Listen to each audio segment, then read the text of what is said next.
Kembali bersama kami dalam Prime Time dan kita masih terhubung dalam sambungan telepon anggota Ombudsman RI Alamsyah Saragih. Pak Alamsyah, Ya, ya kita tahu salah satunya kendala bisa dikatakan seperti itu terkait dengan bansos ini dari kemarin adalah terkait dengan verifikasi data.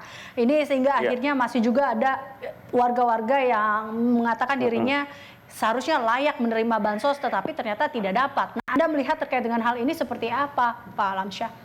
Iya, itu pasti seperti yang saya utarakan tadi ya, karena kalau sistem targeted itu, kalau kita pakai patokan angka tertentu, maka orang yang sedikit di atas angka itu bisa tidak dapat dan bisa merasa kenapa kok si A dapat saya tidak gitu ya.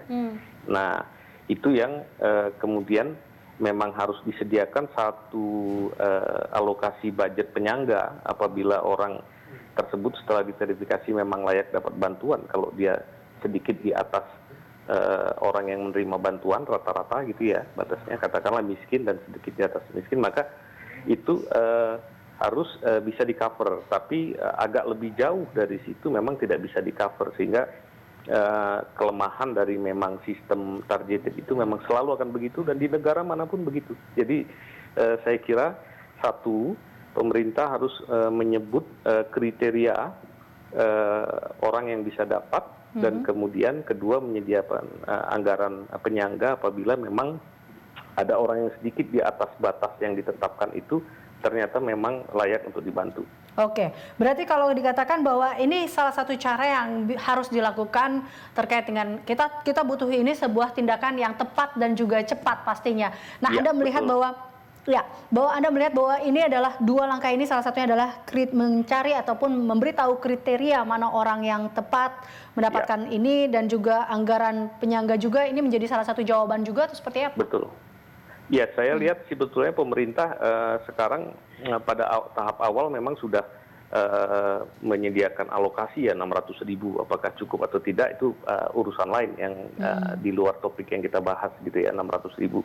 Namun demikian, pemerintah juga sekarang sedang mengalokasikan anggaran lagi. Apakah sebagian dari anggaran ini digunakan untuk anggaran penyangga, itu yang nanti akan kita pastikan supaya apabila terjadi koreksi-koreksi dan ada yang sedikit di atas dan layak dibantu masih bisa di cover.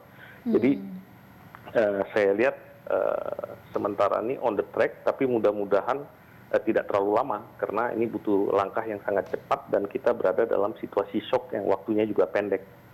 Oke, nah tadi kalau terkait dengan kriteria seperti apa sih yang memang Anda melihat bahwa ini memang layak betul? Karena kita tahu bahwa ini yang terdampak kan banyak sekali, tidak hanya ya kita tahu ada yang di PHK, ada juga yang tidak bisa bekerja seperti itu. Iya, ini yang pertanyaan yang memicu kami di Ombudsman menyarankan agar sistem pemberian bansos ini disederhanakan sehingga memang memiliki kriteria-kriteria yang lebih terukur. Sementara ini terlalu beragam jenisnya, ada kartu prakerja, ada PKH, dan lain sebagainya yang semua dinyatakan sudah didata. Namun orang tidak tahu apa yang menyebabkan saya bisa menjadi peserta berdasarkan data tersebut. Apakah saya dinyatakan orang miskin atau kriteria tertentu. Ini yang belum dipublish oleh pemerintah secara masif. Hanya dinyatakan bahwa sudah ada data, sudah ada orangnya, tapi tidak ada kriteria yang dikasih gambaran dengan jelas. Untuk itu, supaya jadi lebih sederhana, karena ini adalah waktu yang tempo saya singkat, kami berharap agar kriteria itu dibikin menjadi lebih sederhana untuk jenis bansos yang juga sederhana. Katakanlah misalnya sebagian untuk kebutuhan pokok, sebagian transfer tunai, kira-kira begitu. Tapi kan pemerintah sudah membuat itu menjadi tiga pilihan. Atau kita lihat di sini ada bansos sembako, bansos tunai, dan juga ada akhirnya BLT kalau saya tidak salah satunya juga di pedesaan. Nah ini Anda melihatnya masih kurang atau seperti apa, Pak Alamsyah? Iya. Bansos sembako itu kan harus kita lihat juga kalau diantar-antar dengan bentuk barang itu, kalau kemudian salah sasaran barang harus balik lagi sangat tidak efisien.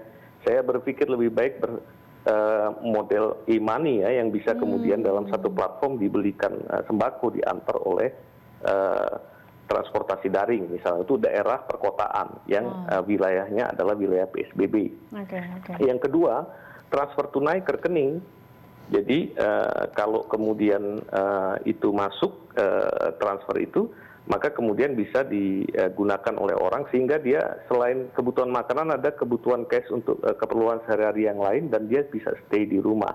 Kalau hanya dua pendekatan ini dilakukan, gitu, maka akan lebih mudah untuk menyampaikan dan lebih cepat PSBB itu bisa lebih efektif karena ujung dari semua bansos ini adalah membuat orang stay di rumah, bukan hanya sekedar mengatasi daya beli. Itu yang berbeda antara PSBB dengan bansos pada zaman normal, kira-kira begitu, Elisa. Oke, baik terima kasih Pak Alamsyah telah bergabung bersama kami dalam Prime Time. Pemirsa, Alamsyah Sarayi, anggota Ombudsman RI.